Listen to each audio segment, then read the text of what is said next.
نعم. دكتور، بالختام بدي أعرف تعليق حضرتك على كلمة مفتي الجمهورية، وبرأيك ليش لهلأ ما لاقت صدى خاصة عند حاملي السلاح؟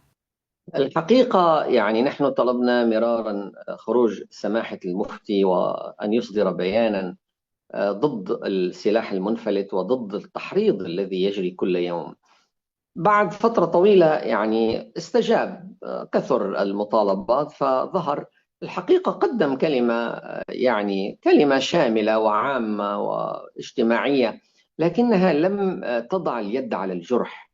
الجرح الآن أنه في عندنا فتاوى معروفة، وبدون يعني بدون تردد بقول لك يعني فتاوى نسبت إلى الإمام الغزالي في كتابه فضائح الباطنية، أو إلى ابن تيمية في كتابه مجموع فتاوى شيخ الإسلام، وكذلك في كتابه الصارم المسلول.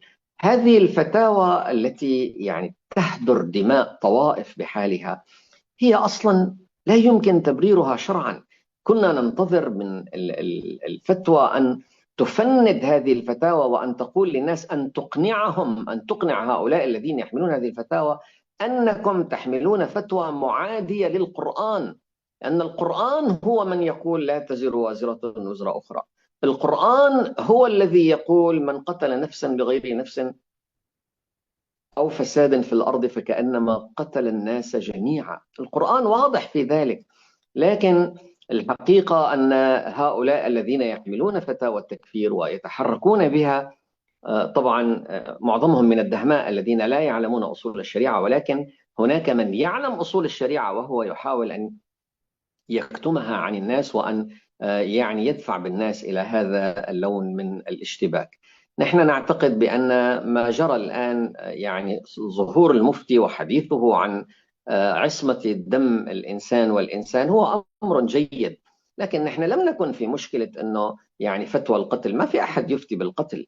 نحن عم نتحدث عن فتوى مخصصة تتناول طائفتين أو 3 طوائف موجودة في سوريا بالاسم بالإبادة. هذا عمل يعني غير إنساني وغير أخلاقي وغير سياسي وغير قانوني وغير ديني، ويجب أن نضع اليد عليه حتى نعالجه، لأن الكلام العام لا يكفي. مع ذلك الآن وفق الكلام العام اللي صدر، وفق كلام رئيس الدولة، أصبح من الواضح أن التكفيري أو الظلامي هو شخص يعمل ضد الدولة وضد الدين. ضد الدولة لأن الدولة يعني القيادة في سوريا استقبلت كل الطوائف، المسيحي والعلوي والدرزي والإسماعيلي واليزيدي، كلهم استقبلوا في القصر الجمهوري، مما يعني أن الدولة ليس لديها موقف تكفيري ضد الناس. وهي كمان مؤسسة الإفتاء قالت أنه لا يجوز يعني هدر دم أي إنسان بسبب معتقده. ماشي، إذا التكفيري والظلامي صار عم يشتغل ضد الدولة وضد الدين، ويجب أن نعلم ذلك. ونحن دعونا إلى تأسيس وإطلاق منصة خليها تكون اسمها حاسبوهم، أو منصة اسمها أوقفوهم، منصة متخصصة بأن تحمل هذه التهديدات أو هذه السلوكيات الطائفية إلى القضاء، أن تحملها إلى الدولة. يحملها شباب محامين عندهم خبرة بالقانون، بيحملها وبيحطها أمام المسؤول في الدولة ليأخذ الإجراء ويوقف هذا الإجرام. يجب أن يعلم كل من يحرض على أرواح الناس وعلى طوائف الناس أن القانون سيطاله، لأن القانون الموجود الآن هو قانون العقوبات، هو يجرم هذه الحالات، وهو قانون لا زال ساريا يجرم هذه الحالات. إضافة لها بعد فتوى المفتي وبعد أيضا موقف الدولة، أصبحت هذه الحالات تعتبر بحكم المجرمة في سوريا، لكن تحتاج إلى من يأخذها إلى الطاولة، إلى المنصة. يعني نحن إذا كنا سنكتفي بس بالكلام الإعلامي لن تحل المشكلة. يعني أنا بحكي لكم مثلا عن ظاهرة رفعت الأسد. طلع من الشام وقعد في أوروبا 40 سنة، وأخذ أموال سوريا وأخذ فعل الأفاعيل، لم يحاسبه أحد، لأن الناس حاسبته عن طريق بس الإعلام والصخب والمظاهرات، هذا كله ما بيسوي شيء.